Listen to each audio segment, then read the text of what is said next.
चक्रवात यानी भीषण चक्रवाती तूफान में तब्दील हो गया है। इसके कहां कहां असर डाला ये भी आपको बताएंगे। इसके चलते पश्चिम बंगाल और उड़ीसा के कई जिलों में भारी बारिश हो रही है। दोनों ही राज्यों के लिए रेड कोडेड चेतावनी जारी की गई है। जी हां, आपको camp 1, camp 2, camp 3, camp 4, camp 5 और लगभग 10 कैमरों की नजर से आपको दिखाते हैं कि तूफान कैसे और कहां कहां चल रहा है। कैमरे 1 की नजर आप देख सकते हैं, ऊंची टाइड्स हैं, घरों में पानी घुस चुका है। कैंप 2 की नजर से आप देखिए, ये देखिए ऊपर से एरियल व्यू आपको दिखा रहे हैं, जो छत होती है घरों की वो उड़ गई है। कैंप 3 आपको दिखा रहे हैं और हवाएं कितनी तेज है। कैंप 4 से आपको पता चलेगा कि ये पेड़ जिस तरीके से लचीला हो रहा है और बारिश कितनी तेज है। कैंप 5 बता रही है कि जो तटीय इलाके हैं, मछुआरों से कहा गया है कि आप बच जाइए। कैंप 6 समुद्र का व्यू है और उड़ीसा का व्यू आपको ये दिखा रहे हैं भुवनेश्वर के पास का, जो दिखा रहा है कि कितनी तेज है समुद्र की लहरें। कैंप 7 यानी सड़कों का हाल क्या है।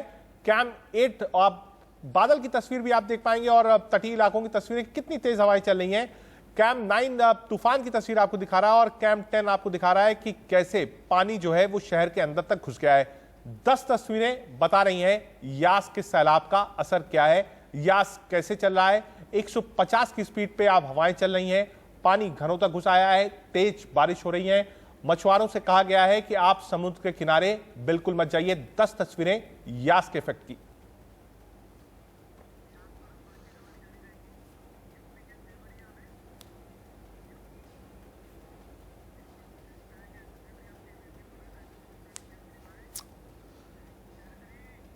यास पर कोई भी अपडेट है हम आपको बताएंगे, लेकिन फिलहाल देवरिया चलते हैं। उत्तर प्रदेश के मुख्यमंत्री योगी आदित्यनाथ कुछ कह रहे हैं, सीधे आपको वहीं ले चलते हैं। शासन और प्रशासन की टीम ने, जनप्रतिनिधियों ने, हेल्थ वर्कर्स ने, कोरोना वॉरियर्स ने पूरी मेहनत के साथ इस अभियान को आगे बढ़ाया। आज उसके परिणाम हम सबके सामने हैं। हर जनपद को आने वाले समय में ऑक्सीजन के क्षेत्र में आत्मनिर्भर बनाने के एक बड़े अभियान के साथ हम काम कर रहे हैं और उसमें हर जनपद को उसकी आवश्यकता के अनुरूप पहले ही ऑक्सीजन कंसंट्रेटर उपलब्ध करा दिए गए हैं। प्रदेश में 20,000 नए ऑक्सीजन कंसंट्रेटर अब तक हम उपलब्ध कराए हैं और लगभग इतने ही नए ऑक्सीजन कंसंट्रेटर हम लोग उपलब्ध कराने की तैयारी कर रहे हैं। लेकिन ऑक्सीजन प्लांट बने, मेडिकल कॉलेजेज में लिक्विड मेडिकल ऑक्सीजन के बड़े बड़े टैंक वहां पर स्थापित हों। क्रायोजेनिक टैंक होते हैं जिसमें एक निश्चित टेम्परेचर में ऑक्सीजन को वहां पे रखना पड़ता है। उनकी स्थापना की कार्रवाई चल रही है। तो हॉस्पिटल, डिस्ट्रिक्ट हॉस्पिटल या सीएससीज में वहां पर हम लोगों के द्वारा एटमॉस्फेयर से ही ऑक्सीजन बनाने के जो संयंत्र हैं उनकी स्थापना के कार्य को युद्ध स्तर पर आगे बढ़ाया जा रहा है। इस समय हम लोग 300 से ज्यादा ऑक्सीजन प्लांट उत्तर प्रदेश के अंदर अलग अलग हॉस्पिटल में लगा रहे हैं और देवरिया जनपद में भी यहाँ की टीम ने अच्छा काम किया है। सभी जनप्रतिनिधियों ने मेहनत किया है और यहाँ पर भी 4 नए ऑक्सीजन प्लांट लगाने की कार्रवाई चल रही है। यहाँ की पॉजिटिविटी रेट 3 के आसपास है, जो एक बार काफी ज्यादा बढ़ चुकी थी और 3 के आसपास आ चुकी है और उसमें और भी गिरावट निरंतर देखी जा रही है। इसके साथ ही रिकवरी रेट अच्छी दिशा में यहां की बढ़ रही है। 93% से अधिक यहां की रिकवरी रेट है और इसमें और भी बढ़ोतरी के लिए क्या प्रयास किए जाने हैं इसके बारे में अभी मैंने यहां की समीक्षा बैठक ली है। समीक्षा के पीछे मेरा एक और उद्देश्य था कि कोरोना की 3rd वेव का सफलतापूर्वक मुकाबला करने के लिए अभी से हमारी तैयारी चलनी चाहिए। लेकिन साथ साथ बरसात का समय आ रहा है और पूर्वी उत्तर प्रदेश के ये जनपद मस्तिष्क ज्वर यानी इंसेफ्लाइटिस की दृष्टि से भी अत्यंत संवेदनशील है। इसके बारे में भी हम लोगों ने यहां पर अपनी रणनीति बनाई है। हमने 3 वर्ष पहले भारत सरकार के सहयोग से गोरखपुर और बस्ती कमिश्नरी के हर जनपद में डिस्ट्रिक्ट हॉस्पिटल में 12 से 15 बेड के पीको और कुछ सीएससी में भी मिनी पीको के निर्माण की कार्रवाई की थी, पीडियाट्रिक आईसीयू के निर्माण की कार्रवाई की थी और उसके बहुत अच्छे परिणाम आए थे। इंसेफ्लाइटिस से मौत के आंकड़े को हम 95% तक रोकने में सफल हो गए थे। हम लोगों को वही रीति अपनानी है। इंसेफ्लाइटिस ट्रीटमेंट के जो सेंटर थे, सब सेंटर थे, आज तो हर जनपद में सैकड़ों की संख्या में हेल्थ एंड वेलनेस सेंटर हैं और हमें घर घर जाकर के, जैसे हम लोगों ने कोरोना के खिलाफ अभियान चला करके घर घर जाकर के स्क्रीनिंग करने का काम किया था, ऐसे ही हम लोग हर जनपद में, और खासतौर पर इंसेफ्लाइटिस की जिससे भी संवेदनशील जनपद हैं उनमें भी, और प्रदेश के हर जनपद में जहां पर थर्ड वेव की आशंका से लोगों में थोड़ा भय है, हम लोग अभी से बच्चों के लिए मेडिसिन उपलब्ध करवा रहे हैं। और मेडिसिन उपलब्ध कराने के बाद फिर किसी भी लक्षण युक्त व्यक्ति को पहले ही चरण में उसको दवा उपलब्ध करवाने के साथ उनकी जांच की प्रक्रिया को आगे बढ़ा देंगे, तो हम लोग थर्ड वेव को भी रोकेंगे और इंसेफ्लाइटिस से होने वाली मौतों के आंकड़ों को हम लोगों ने पिछले वर्ष तक ला करके जिस स्थिति में किया उससे भी हम नीचे उसको लाने की दिशा में प्रयास करेंगे। यहां पर एक पीकू का काम, पीकू पहले से यहां पे बना हुआ है, 15 बेडेड है, 20 बेडेड एक नया पीकू के निर्माण के लिए हमने अभी आदेश किया है, और एक नई सीएससी लार में उसको भी एक पीडियाट्रिक आईसीयू के रूप में भी वहां एक मिनी पीकू के निर्माण के लिए मैंने अभी अपनी सहमति दी है। कोरोना संकट के बीच आप यूपी के मुख्यमंत्री योगी आदित्यनाथ को सुन रहे थे देवरिया से, और यास का इफेक्ट क्या है, कहां कहां यास ने तबाही मचाई है, कहां कहां पानी तेज है, कहां बारिश हो रही है, कहां पर तूफान है, कंट्रोल रूम बंगाल का क्या कहता है, जहां ममता बनर्जी, सीधे एक बार बंगाल का रुख कर लेते हैं। 3 संवाददाता ग्राउंड से हमसे जुड़ेंगे, हमसे सौम्य प्रमाणिक जुड़ेंगे मिदनापुर से, साथ ही साथ रौनित होंगे कोलकाता से, और शंभू मंडल होंगे 24 परगना से। सीधे पहले चलते हैं शंभू मंडल के पास, 24 परगना से जुड़े हैं। शंभू, अब मौसम कैसा है, हिट कर गया है तूफान, अब जो तस्वीरें हमने देखी हैं उसमें हाई टाइड है, बारिश तेज है, तूफान है, क्या नुकसान की क्या आशंका है, कितना नुकसान हुआ अब तक? देखिए, अभी तक बारिश शुरू हुआ है, लैंड किया है, जो यास ने तांडव रचाया है। हाँ। दक्षिण 24 परगना के सभी जगह पे पूरा तजनत कर दिया है, और नदी की पानी इतना बढ़ चुका है, हर गांव में हर जगह पे वो पानी पूरा भर चुका है। हाँ। घर की सामान पर कोई आदमी गांववासी कभी कुछ नहीं, घर से निकल नहीं पा रहा है, क्योंकि जो जान बचाने के लिए वो घर से निकल के सड़क पे आ गई है, किसी ऊंचे मकान पे आ चुका है, और सरकारी जो विपर्यय मुकाबला का जो बिल्डिंग है और जो दुर्घटना का जो व्यवस्था बना किया है सरकार ने, वहां पे रह रही है। इतना पानी ज्यादा बढ़ गया है, उसके बढ़ जाने से पूरा गांव में पूरा पानी, मिट्टी का घर सब कुछ पानी में गिर गया है। और अभी भी इस वक्त हम आपके अभी जब बात कर रहे हैं तो पानी इतना हो रहा है यहाँ पे, और बारिश के साथ तेज हवा भी चल रही है, तो इसलिए दक्षिण 24 परगना के अभी रेस्क्यू टीम, एनडीआरएफ का टीम और विपर्यय मुकाबला का सभी टीम इकट्ठे होकर प्रशासन साथ में हाथ मिलाकर काम कर रहे हैं। वो जो नदी का जो पिछले जो साल जो आम्पन हुआ था, बुलबुल हुआ था, और उसके बाद आयला हुआ था, जब ये घूर्णिझड़ जब हुआ था तब नदी का जो किनारे पे जो बांध रहता था। ठीक है, दक्षिण 24 परगना से आपने हाल बताया। एक बार शंभू मंडल की रिपोर्ट आपने देखी, सौम्य प्रमाणिक मिदनापुर से जुड़े हैं, सौम्य प्रमाणिक के पास चलते हैं। सौम्य, ये माना जाए कि जो ये तूफान है ये हिट कर चुका है, क्योंकि अब जो टाइमिंग थी उसके हिसाब से हिट कर चुका है, कहां कहां ज्यादा नुकसान हुआ है, अभी मौसम कैसा है, रिलीफ वर्क कैसा चल रहा है, क्या कुछ लोग फंसे तो नहीं हुए हैं, और क्या घरों को भी नुकसान पहुंचा है रोड्स के साथ साथ? क्योंकि रोड्स की तो काफी तस्वीर हमने देखी कि पेड़ गिरे हुए नजर आए थे, क्या घरों को, जानमाल को तो नुकसान नहीं पहुंचा है? सौम्य प्रमाणिक, देखिए पूर्व मेदिनीपुर का जो उपकूलीय एरिया है वहाँ दीघा, शंकरपुर और मंदारमनी पड़ता है। उस उपकूलीयवर्ती एरिया का जो कांचा बाड़ी था, वो बाड़ी अभी सब नष्ट हो गया, और दीघा और जो हल्दिया पोर्ट होता है वह भी नुकसान काफी हुआ।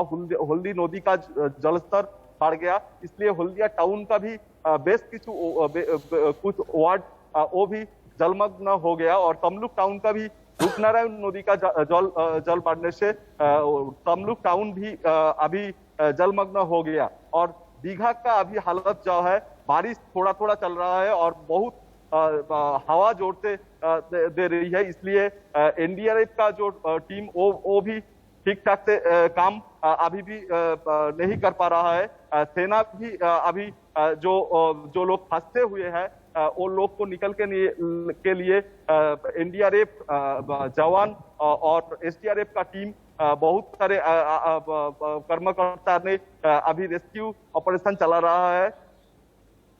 ठीक है, ठीक है, एक बार रोनित के पास भी चलते हैं, कोलकाता से जुड़े। रोनित, क्योंकि आप कोलकाता में हैं और हमने देखा ममता बनर्जी आप स्वयं कंट्रोल रूम में थी, कोलकाता में बेस में क्या खबर है, कहां कहां तूफान हिट किया है, बहुत ज्यादा नुकसान तो नहीं हुआ है, क्या कोविड वार्ड्स या पेशेंट्स के लिए जो हॉस्पिटल बनाए गए थे क्या उसको तो कोई नुकसान नहीं पहुंचा है, और क्या ये माना जाए, वहां का मौसम विभाग क्या कह रहा है, क्या ये माना जाए कि उड़ीसा और बंगाल के बाद ये तूफान अब आगे की ओर चढ़ गया है? क्योंकि अब ये भी खबर आ रही है कि बंगाल के बाद कल सुबह झारखंड में हिट कर सकता है ये तूफान, झारखंड पहुंचेगा, हालांकि तीव्रता कम होगी। तो क्या ये माना जाए कि ये तूफान बंगाल से होकर गुजर गया है या अभी भी आशंका है और तेज और देर तक तूफान रह सकता है बंगाल तक? रोनित, देखिए आईएमडी का जो रिपोर्ट है वो रिपोर्ट में बता जा रहा है कि सुबह 10 बजे से लैंडफॉलिंग सिस्टम चालू हुआ है और अभी लैंडफॉलिंग सिस्टम चल रहा है। वो अभी बालासोर में और धामरा के बीच में जो जगह, उस जगह में लैंडफॉलिंग अभी चल रहा है, क्योंकि ये तूफान का जो रेडियस बहुत ही ज़्यादा है, 1000 किलोमीटर रेडियस है, इसीलिए इसका जो स्पीड है आगे आने का स्पीड, ये स्पीड भी 5 किलोमीटर पर आवर, इसीलिए ये तूफान का जो लैंडफॉलिंग सिस्टम वो अभी जारी है और आज इवनिंग तक वो जो लैंडफॉल करके वो उड़ीसा और बंगाल के ऊपर से हट जाएगा और कल सुबह झारखंड में प्रभाव कम रहेगा, मगर ये तूफान चला जाएगा। ये बात है, आज सुबह से ही कोलकाता में आप देख सकते हैं, मेरा कैमरा पर्सन अनुपम को बोलूंगा दिखाने के लिए,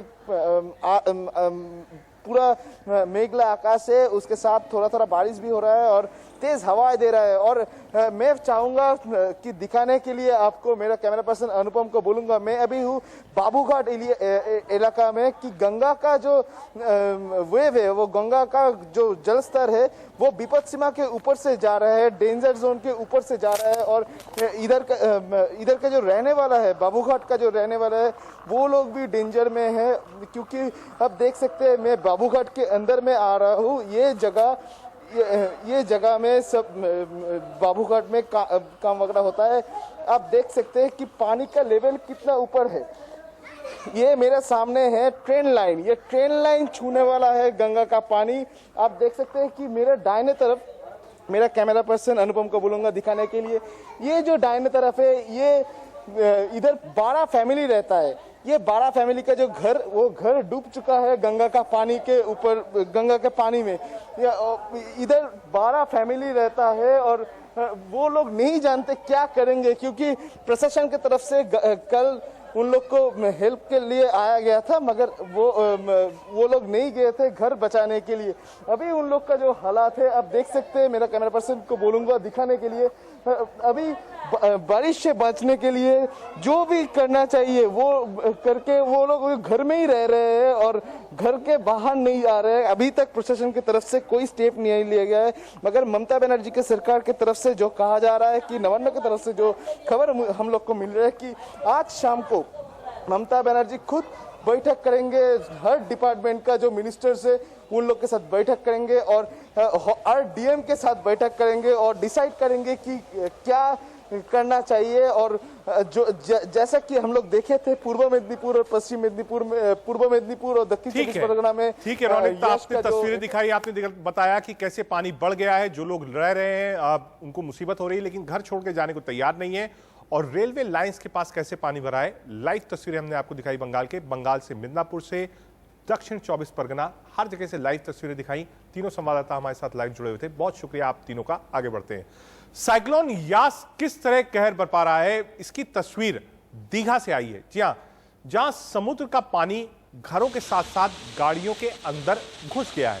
पानी में गाड़ियां नाव की तरह तैरने लगी हैं। आप देख सकते हैं कि साइक्लोन की लहरें किस तरह कहर बनकर टूट रही हैं। ये गाड़ियां खड़ी हैं और आपको लगा होगा कि शायद ये गाड़ी वॉशिंग सेक्टर में आई हो, लेकिन ऐसा कुछ भी नहीं है। ये गाड़ियां नाव की तरह बिल्कुल बहेंगी। ये दीघा बंगाल की तस्वीरें हैं और गाड़ियों के इतना पानी समुद्र का आ चुका है, तेज हवाएं, आप पेड़ों से अंदाजा लगा सकते हैं। और बोनट के ऊपर तक का पानी, यानी ये गाड़ियां डूब चुकी हैं। अब ये गाड़ियां आप कह सकते हैं कि बिल्कुल जैसे नाव तैरती है उसी प्रकार से तैरेगी। और इतना ही नुकसान हुआ है, तो ज़्यादा नुकसान अगर ये कहा जाए कि बंगाल में हुआ है 24 परगना और दीघा मेदिनीपुर के आसपास, वो तो ये कहना बिल्कुल गलत नहीं होगा। और ये जो तस्वीर है आप ये देखिए, समुद्र में उफान है। ये ईस्ट मिदनापुर पश्चिम बंगाल की तस्वीरें हैं और बाकायदा देखिए जो पानी है वो बिल्कुल 1 किलोमीटर अंदर घरों और गांव तक आ चुका है। तेज तूफान है, तेज लहरें हैं और ये तस्वीरें हैं मिदनापुर की और 24 परगना की। तो यश ने कितना नुकसान किया है अभी शायद इसका अंदाजा लगाना मुश्किल होगा, थोड़ा वक्त लगेगा, लेकिन हाँ तस्वीरें बता रही हैं भयंकर तूफान है। एक छोटा सा ब्रेक, आप देखते रहिए इंडिया न्यूज। बुलेटिन की शुरुआत करते हैं इस वक्त की बड़ी और अहम खबर से। आईटी कानून के खिलाफ हाईकोर्ट पहुंचा है व्हाट्सएप ग्रुप। जी हां, दिल्ली हाईकोर्ट में नए आईटी कानून के खिलाफ एक याचिका लगाई है व्हाट्सएप ने। नए आईटी कानून को व्हाट्सएप ने निजता में दखल बताया है और कहा है कि नई गाइडलाइंस भारतीय यूजर की निजता में हनन है। जी हां, इसको लेकर पहले भी बवाल था। व्हाट्सएप की तरफ से कहा गया था कि हाँ ये निजता में दखल है, नए कानून पर व्हाट्सएप फेसबुक राजी नहीं थे। सीधे चलते हैं, हमारे संवाददाता आशीष जुड़ गए हैं। आशीष, जो पिटाई है और एक्सेप्ट हुई है उसमें क्या जो मेरिट बताया गया है, वो 5 बड़े पॉइंट्स क्या है जो व्हाट्सएप ने बताया है कि ये निजता में हनन के दायरे में आएगा?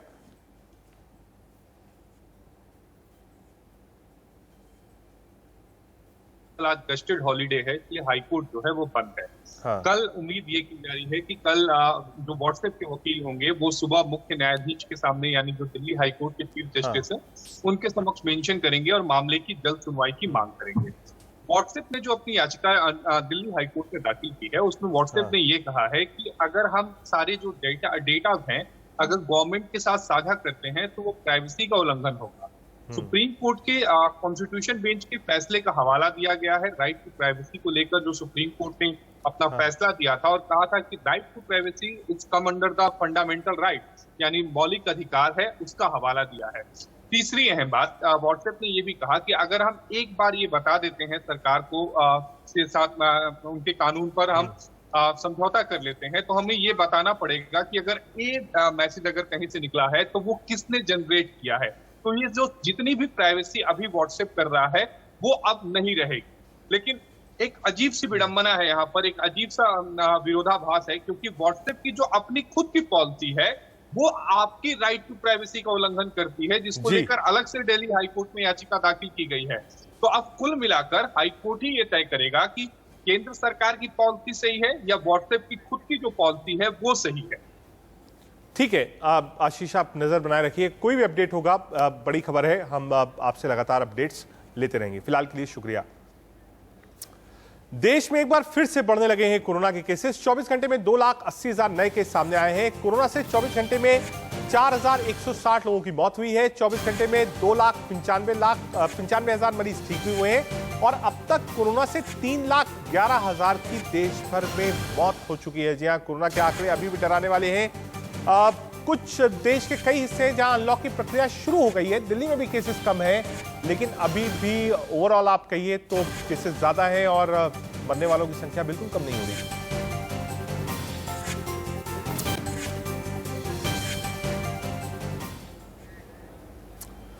कोरोना के केस फिर से बढ़ने लगे हैं। इसी बीच लखनऊ से पानी में कोरोना वायरस मिलने की खबर ने डरा दिया है। वहीं सीएम योगी के गोरखपुर में आजादपुर गांव ने खुद को कोरोना फ्री घोषित कर दिया, यानी एक मिसाइल काम करिए, एक मॉडल विलेज बना है। कर्नाटक के बेलगावी और मुंबई से यज्ञ और हवन के जरिए कोरोना को भगाने की नाकाम कोशिश भी की जा रही है, यानी अंधविश्वास भी कहीं ना कहीं हावी है। कुछ लोग नीम के पत्ते जला रहे हैं, कुछ गोबर लेकर आ रहे हैं, कुछ यज्ञ कर रहे हैं और कुछ कह रहे हैं कि वैक्सीन मत लगवाइए, वैक्सीन से खतरा होगा। तो एक तरफ जहां साइंस चल रही है, एसओपीज चल रही है, तो दूसरी तरफ कोविड के साथ अंधविश्वास भी चल रहा है। वैक्सीनेशन पर दिल्ली के मुख्यमंत्री अरविंद केजरीवाल का बड़ा बयान सामने आया है। दिल्ली में 18+ वालों के लिए वैक्सीन नहीं है, यह कहना है केजरीवाल का। ज्यादातर वैक्सीनेशन सेंटर बंद करने पड़े हैं। केजरीवाल ने यह भी कहा है कि केंद्र सरकार दिल्ली को जल्द वैक्सीन दे। पहले भी डिमांड कर चुके हैं कि वैक्सीनेशन जो प्रोसेस है वो स्लो हो गया है, 18+ के लिए वैक्सीन नहीं है। हालांकि ये एक फैसला लिया गया था कि जो गवर्नमेंट सेंटर्स हैं, अगर वहां वैक्सीन बचती है जो कि सिर्फ 45+ की थी, तो वो 18+ लगाई जाए। लेकिन 18+ के कोटे वाली वैक्सीन खत्म हो चुकी है और केजरीवाल ने कहा है, प्रधानमंत्री को कई बार चिट्ठी भी लिखी है कि जल्द से जल्द वैक्सीन उपलब्ध कराई जाए। वैक्सीन की सप्लाई की आ रही है, वैक्सीन की बहुत ज़्यादा कमी हो गई है। 18-44 वाला जो ग्रुप है, युवाओं के लिए वैक्सीन तो ख़त्म हो गई है दिल्ली में, लेकिन अभी वो जो 44 के ऊपर वाला ग्रुप है उसके लिए सरकार में भी अभी कोविशील्ड थोड़े दिनों के लिए बाकी है। तो मैं उम्मीद करता हूँ केंद्र सरकार भी प्रयास जो कर रही है कि जल्दी से दिल्ली को ज़्यादा से ज़्यादा वैक्सीन मिलेगी, ताकि हम जो अब स्पीड कम हो गई है, सारे सेंटर बंद हो गए हैं। दिल्ली में नहीं, मैं देश भर में देख रहा था, देश भर में कई राज्यों के अंदर सेंटर बंद होते जा रहे हैं। ये तो ऐसा समय था जब हमें सेंटर बढ़ाने चाहिए थे और ज़्यादा से ज़्यादा सेंटर खुलने चाहिए थे, लेकिन देश भर में सेंटर बंद हो रहे हैं, ये अच्छी बात नहीं है। अरविंद केजरीवाल को आपने सुना, वैक्सीन की कमी है और केंद्र सरकार ने भी कहा है कि जो फर्स्ट वीक ऑफ जून होगा, पर्याप्त वैक्सीन राज्यों को दी जाएगी जिसमें वैक्सीनेशन प्रोसेस ठीक और सुचारू रूप से आगे बढ़ पाए। इस बीच यूपी में भी ब्लैक फंगस को महामारी घोषित कर दिया गया है। यूपी के स्वास्थ्य मंत्री जय प्रताप सिंह से फंगल इन्फेक्शन और इससे निपटने की राज्य की तैयारियों पर बात की हमारे संवाददाता विजय मिश्रा ने। इस समय उत्तर प्रदेश में तीसरी लहर की चर्चा हो रही है और तीसरी लहर के साथ साथ में येलो फंगस को भी लेकर के चर्चाएं बढ़ गई हैं। हमसे बातचीत करने के लिए खुद इस समय स्वास्थ्य मंत्री जय प्रताप सिंह जी हैं, इनसे हम बातचीत करते हैं। सर, सबसे पहले तो तीसरी लहर के बारे में मैं जानना चाहूँगा, क्योंकि ये कहा जा रहा है कि उत्तर प्रदेश सरकार के जरिए से जो बाल विशेषज्ञ हैं उनको एक विशेष ट्रेनिंग दी जाएगी और अभी से ही उसकी तैयारियाँ जो हैं शुरू हो गई। देखिए, ये जो अलग अलग तरह के फंगस जो आते हैं, एक तो हमारे बॉडी के अंदर नेचुरली फंगस भी रहता है। बॉडी का इम्यून सिस्टम जब कम हो जाता है तो उसी हिसाब से फंगस के इन्फेक्शन बढ़ते हैं। तो आप सामान्य बात यह है कि आप किसी भी ऑपरेशन के लिए जाते हैं या हॉस्पिटल में भर्ती होते हैं तो एक प्रोफाइलेटिक दवाई जो एंटी फंगस होता है, एंटी फंगल दवाई, वो आपको वैसे भी दिया जाता है। तो जब आपका स्टेरॉयड और ये सब लिया जाता है, जो विशेषज्ञ के द्वारा जो इधर अनुमान लगाया गया है कि उसी स्टेरॉयड की वजह से डायबिटीज़ बढ़ जाती है, डायबिटीज़ बढ़ने की वजह से आपके फंगस हो जाता है, और ख़ास करके उन लोगों को जो पोस्ट कोविड के जो इस तरह के मरीज हैं। तो अब आज ये जो अलग अलग ब्लैक और येलो और वाइट का जो बात कर रहे हैं, ये फंगस, कई प्रकार के फंगस होते ही हैं बॉडी के अंदर। उसको नियंत्रण करने के लिए ये जो विशेषज्ञ टीम है, इस पर काफ़ी स्टडी भी हो चुकी है और उनके जो भी उनका लाइन ऑफ ट्रीटमेंट या उनकी जो सलाह है इससे संबंधित, वो अस्पतालों को, मेडिकल कॉलेजेस को और सामान्य डॉक्टर्स को देते हैं जो इसका ट्रीटमेंट कर सकते हैं। गाजियाबाद में पहला यहाँ पर देखा गया, करीब 4 मरीज जो हैं वो भर्ती हुए हैं। पहला मामला गाजियाबाद में आया सर, उत्तर प्रदेश में। हाँ, वो देखा था हमने कि वहाँ भी आ रहे हैं। अब उसका जो लाइन ऑफ ट्रीटमेंट है, जैसे हमारे पैनल के लोग बताएंगे, डॉक्टर धीमन के अंडर जो पैनल बना हुआ है, वो जैसे बताएंगे उसी हिसाब से हम लोग करेंगे। फंगस को लेकर के भी पीजीआई में आपका बाकायदा जो एक रिसर्च टीम है उसने काम करना शुरू कर दिया है। हालांकि इस बीच इस सेकेंड लहर में इस फंगस की बात आई है, क्या माना जा रहा है कि फंगस जो है अभी और भी बढ़ सकते हैं? नहीं, ये तो कंट्रोलेबल है, क्योंकि फंगस, एंटी फंगस दवाई तो कई प्रकार के होते हैं। जो इससे जुड़ा हुआ जो ब्लैक और वाइट और ये सब की जो बात आ रही है, ये तो एक अलग प्रकार का फंगस है जिसको आप स्पेसिफिक मेडिसिन के द्वारा ही उसको आप उपचार कर सकते हैं। जय प्रताप सिंह को आप सुन रहे थे और बता रहे थे कि क्या क्या प्रिकॉशंस थर्ड वेव के लिए ली गई है, ब्लैक फंगस से निपटने के लिए सरकार क्या कर रही थी, बता रहे थे उत्तर प्रदेश के स्वास्थ्य मंत्री जय प्रताप सिंह। आगे बढ़ते हैं। लखनऊ में पानी में मिला है कोरोना वायरस। जहां लखनऊ में 3 जगह लिए गए पानी के सैंपल्स थे और सीवेज के पानी में कोरोना वायरस मिलने की पुष्टि हुई है। लखनऊ पीजीआई ने पानी के सैंपल्स की जांच कराई। खतरा के रुकपुर, घंटावर्ग व मछली मोहल्ला से ये सैंपल लिए गए थे और जो पानी था सीवेज का, उसमें कोविड संक्रमण पाया गया है, ये वायरस पाया गया है उसके अंदर।